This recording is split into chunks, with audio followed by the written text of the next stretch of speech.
guys, this is Michael Hayes, President of ET Global Communications, here on the line. I hope everyone can hear me. Guys, they have to put their phone on mute. Everyone has to put their phone on mute. Can everyone hear me? This is David Marcus, you?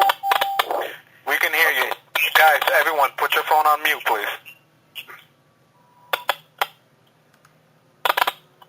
Okay, Noah, you hear? David, you hear? Yeah, David Marcus. Yeah, we're both here, Michael. Okay. Well, here we are, guys. Welcome to our shareholder conference call, the first one that we've ever done so far since the restructuring.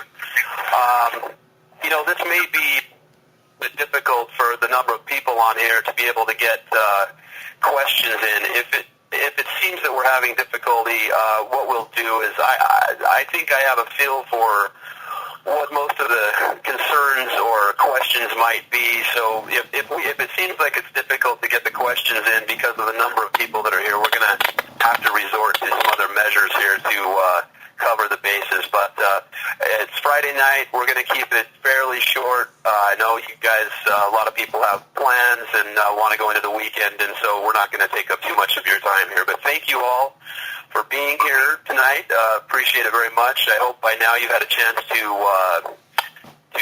read the press release that was released just a little while ago.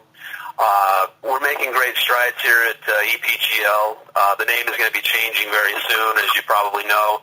EPGL Medical Sciences will be the new name. The restructuring was challenging, to say the least. Of course, a lot of you know this. You went through it with us last year, and thank you all who were there with us from the beginning for your tremendous support and your voting for the restructuring and the subsequent reverse split, which enabled us to take a company that was virtually bankrupt and in some heavy financial debt and turn it into a up-and-coming world-class medical device company in progress here in conjunction with Pricewaterhouse, AJW, and myself. So thanks again for all of your support, guys. We really appreciate it. And one thing I want to start out with is that, here at EP Global, we are, myself along with PricewaterhouseCoopers, representing the AJW funds, I want all of you to know that we are shareholders, and so we share the exact same interests that you do. This situation that happened with NIR last year and over the last several years is gone. It's buried. It's done. So the thing that you guys all have to remember is that we are shareholders, both the major shareholders and the minor shareholders, as per the restructuring. We're all shareholders in this together, and we want nothing but growth. I know there's been some concern sent out there to us via email from various shareholders regarding the shares that I hold along with with PCW, PwC, that is, Pricewaterhouse. Look, we are in it for the long haul here, for major growth for the company. We have no interest whatsoever in even conceiving of any idea to enter this company back into a situation that it was before. We're in this with a long-term plan here to grow this company. Our goal, just frankly, is to have this be a $50 billion company in 5 years with over 24 medical devices on the market and on NASDAQ at that point in time. Now, we're taking baby steps to get to that point. It's not easy to take a company from 0 to 250 miles an hour overnight, and we certainly can't do that. But we're taking the steps to do it. And and again, you're here with us. You're on this ride, and we're going to make it a good ride. We've got 6 medical devices in process right now. As you know, we've got the muscle pain detection device, which is nearing the point of being able to be released. And so the bottom line is that I'm hearing somebody's phone ringing. Can somebody please mute that by chance? Hold on a second, guys. David, can you still hear me? Yes, I can. Noah, can you still hear me? Yeah, I'm still on the line, Michael. Thanks. Okay, guys. All right. I hope the shareholders can hear me. We can, I'm sure. We got you. Okay, guys. Okay, so anyway, bottom line is going forward here is the protection device. We're looking to release that device into the market in the second quarter between April and June. We don't have the exact date yet, but we are going to be announcing that date come March 29th. We're going to announce that date. We're going to have that all sewn up by that point in time. The manufacturing, as you know, is going to be done domestically in the States, in San Diego. The price points on our devices going forward that we can afford to do production in the United States. We have the option to do production in Singapore for devices that are less expensive, but we would like to keep the work in the States if at all possible. So that's what we're going to do starting out. One thing you have to realize is that things are fluid with EPGL. We are a new medical device company. We have a hell of a team. We have, guys like David Marcus, guys like Dr. Corey Hunter, obviously, Dr. Eric Lee, Dr. Kaufman, which we're going to introduce you here today. We got a world-class team of guys here that have. I need to mention also that we not only have Ryan Steller, formerly of Medtronic, one of the co-inventors of the muscle pain detection device. 6 years with Medtronic, and the bottom line is that we have a team that can take this company to the goals that we've set. Again, we want to be a world-class medical device contender, and we intend to do it. And so now, jumping around here, and I apologize, guys, I haven't, scripted this out entirely, but we're going to jump around a little bit. Back to the issue of the shares. I want to make it clear that the authorized shares above and beyond the 499 million, which are in the float, were issued out in late December. They are restricted for at least a year under the rules of the 1933 Securities Act. I've spoken with Pricewaterhouse, and we have no interest, like I said, in doing anything other than building the company up to a major market cap value, and then down the road looking at potential suitors. We have several suitors right now that are interested in the company that have asked about inquiring about obtaining equity major stakes, but we've refused all of them thus far. We're not ready for that just yet, and so the only thing I can contemplate at all in terms of myself or Pricewaterhouse at some point in time is a large block sell privately to another entity, which would then be holding long-term also. So there's not going to be any selling into the retail street of EPGL common shares as there was before with NAR. We're not going to do anything that's dilutive to shareholders that would be negative for shareholders.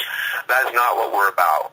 We're not going to do that. We are shareholders ourselves. I just wanted to get back to that point a little bit. Anyway, I know you guys are about the upcoming muscle pain detection device. Some of you have asked, about pre-orders and so forth. We have thousands of doctors, that are in our database for first right of refusal for this device. Sent out massive email campaigns to doctors who we know are in the specialty. We received this response. Now, will all those people actually cough up an order and actually pay when the official release date happens? It's hard to predict, but we obviously know that a certain number of those will, and going forward as the worldwide distribution network that we announced today starts to enact in earnest, the pipeline will fill up rapidly. We're going to have a world-class team of, just like our team, of medical scientists on our EPGL team.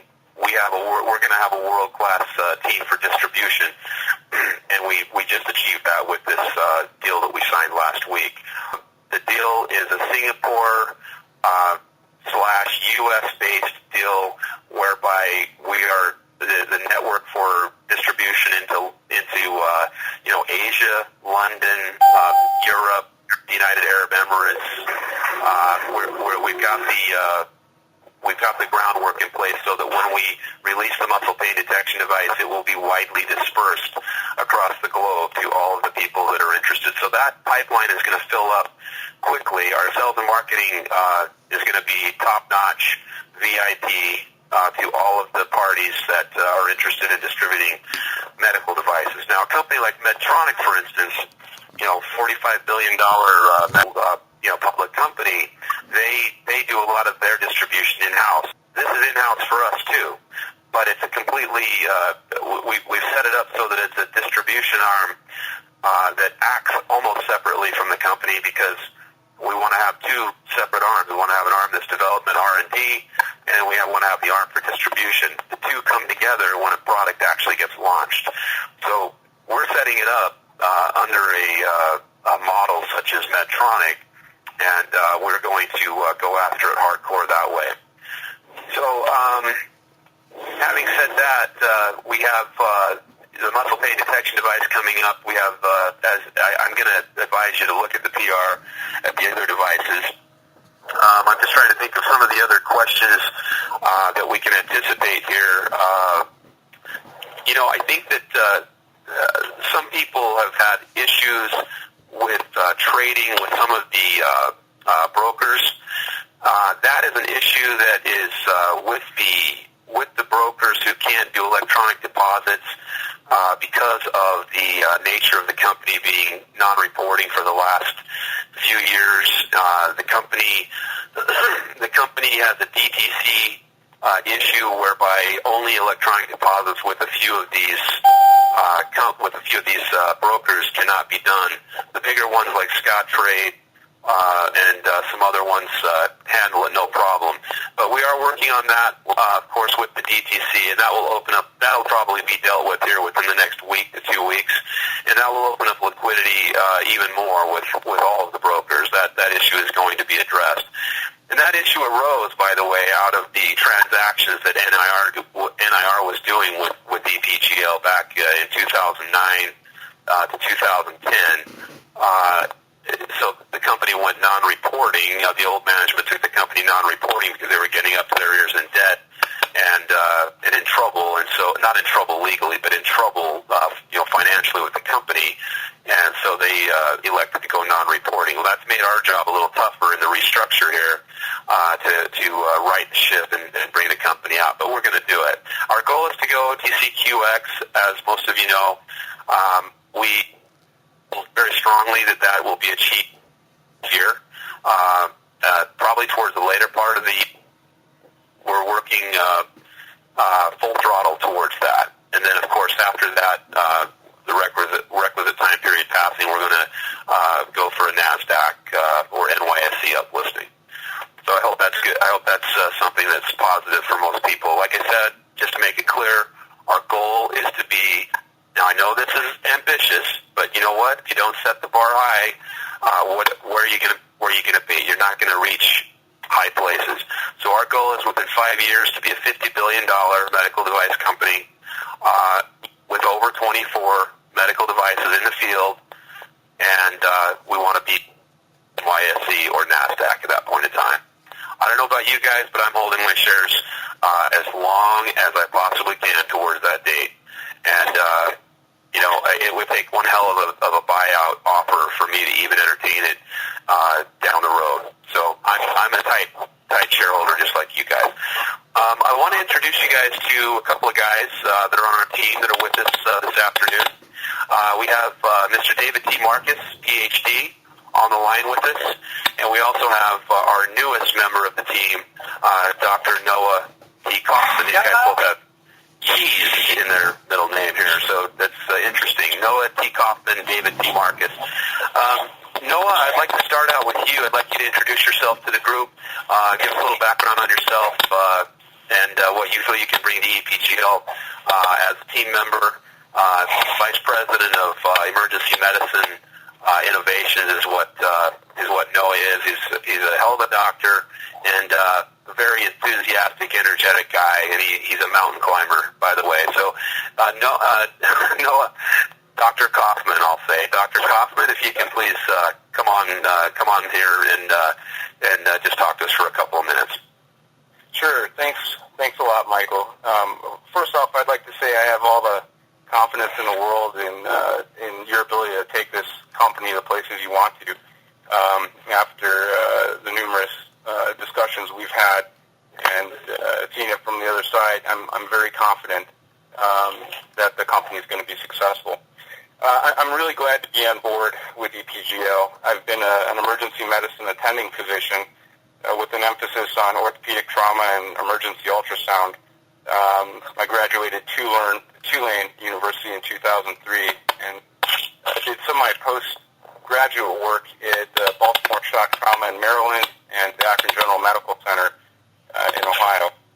I'm excited to bring my emergency medical experience to partially because emergency medicine is just a massive market with a lot of problems that can be addressed by new medical innovations. In the emergency department, we are problem solvers.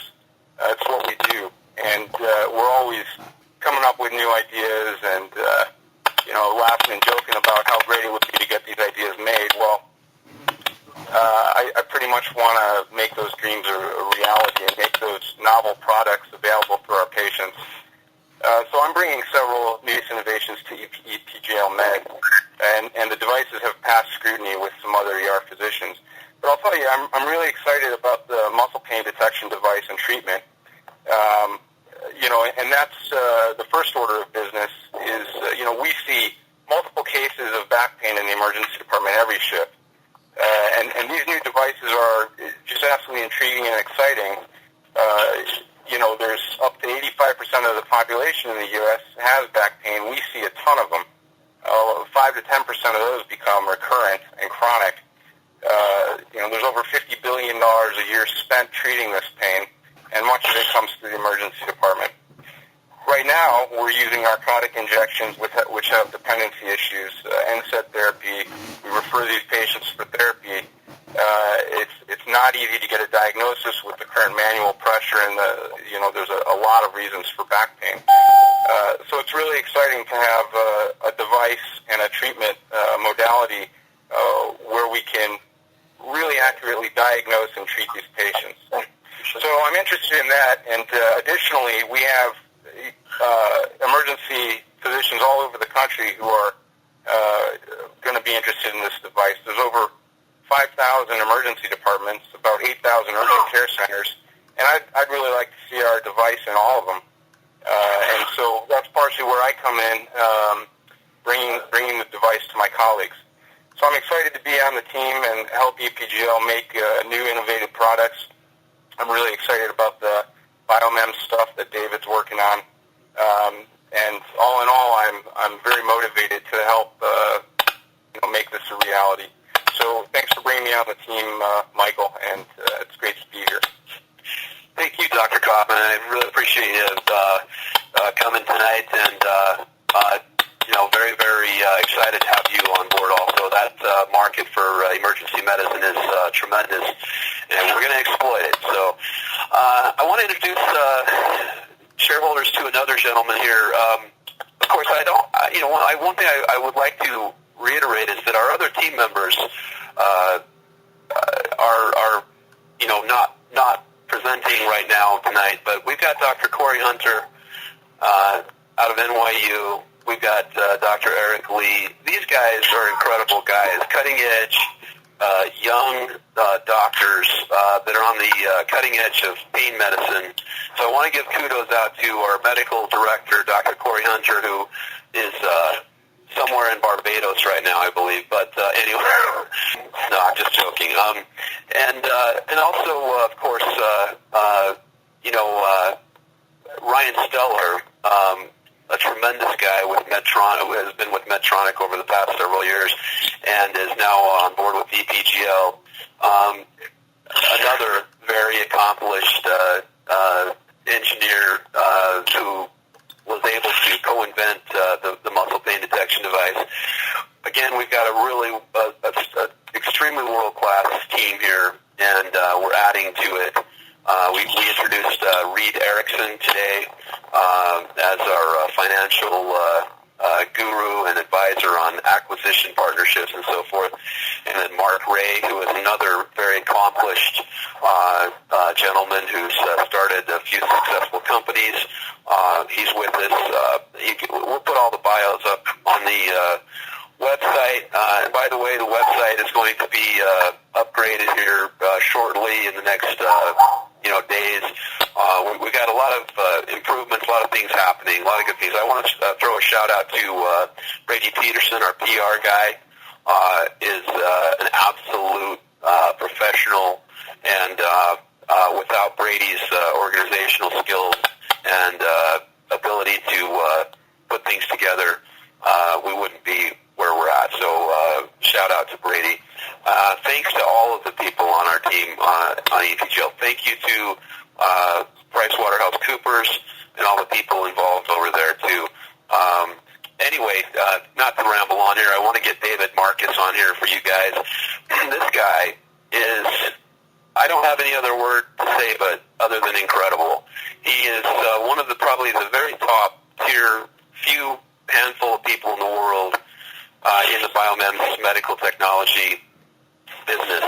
The guy's he's done work for the Department of Defense through DARPA. He's done work for Raytheon Sarcos. He is Iron Man. He's the guy who worked with Raytheon Sarcos. By the way, it was a company that developed the exoskeleton suit for the U.S. military. But I'm gonna nick. So anyway, David, I'd like you to introduce yourself.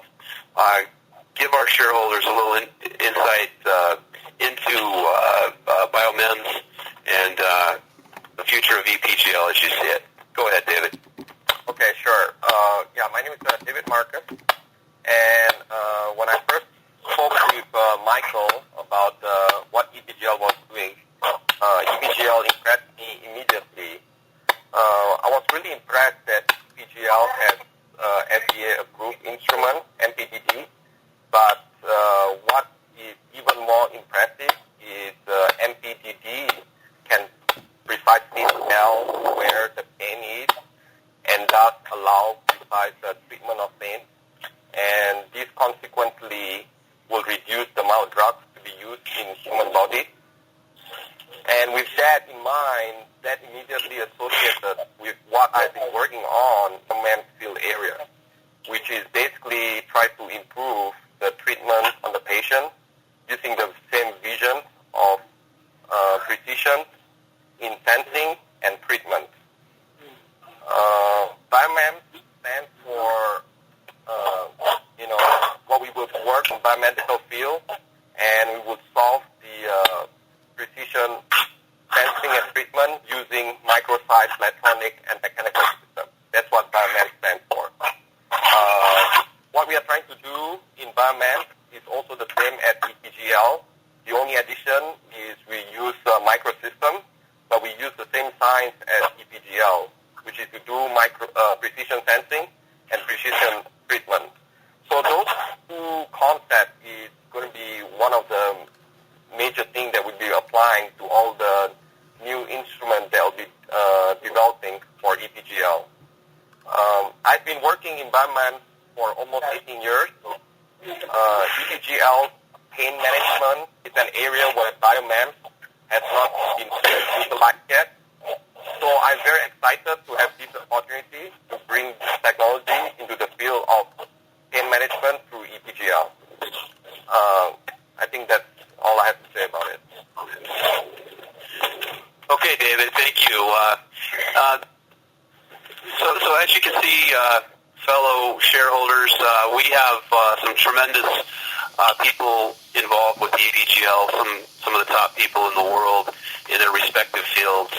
And we're going to take this company places. If you will come aboard with us, we're going to take this company to some good places. And, like I've adequately stated what the goals are.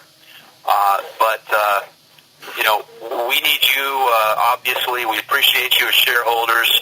And, if you believe in the company, spread the word to others that are out there who may also believe in the company if they know the details of what's involved here. again, this has been a difficult road. We haven't always gotten everything done as quickly as we wish that we could, but these things take time to achieve and to do. We have some upcoming FDA, 510K, and patent approvals that will be happening, which of course you'll be the first to know about. I hope you appreciate our attempts to communicate with shareholders. I pledge to you that we will continue that. Look, I'm an investor. I've invested in companies before. I know what it's like to be a shareholder. I like transparency. I like communication. I'm giving you guys. I'm just doing for you guys what I myself appreciate from a company. So we're trying to utilize all of the latest, gizmos and gadgets to do that. And if I can think of any, or if any of our advisors can think of other better ways to do things, we're gonna do it. So you guys are the most important things. Most important things. That's not good. The most important people that the company has is our shareholders, and we're going to keep it that way. That's our priority: is serving you, and hopefully making your investment portfolio blossom. So with that, listen, I know that you all have a whole bunch of questions. We're running a little bit over here. What I want to do is we'll have another Twitter Q&A. If you guys have any lingering questions, anything you want to say, email it to us at the investors at EPGLMED, the website. We'll get it answered, whether it's privately, directly to you, or we'll do another Twitter Q&A here pretty quick. I'll talk to Brady about that. And in the meantime, hey, again, we appreciate you all. Please stay tuned. We'll keep you posted on all developments going forward. We have an exciting year ahead. Thanks again, everybody. Have a great night and a great weekend.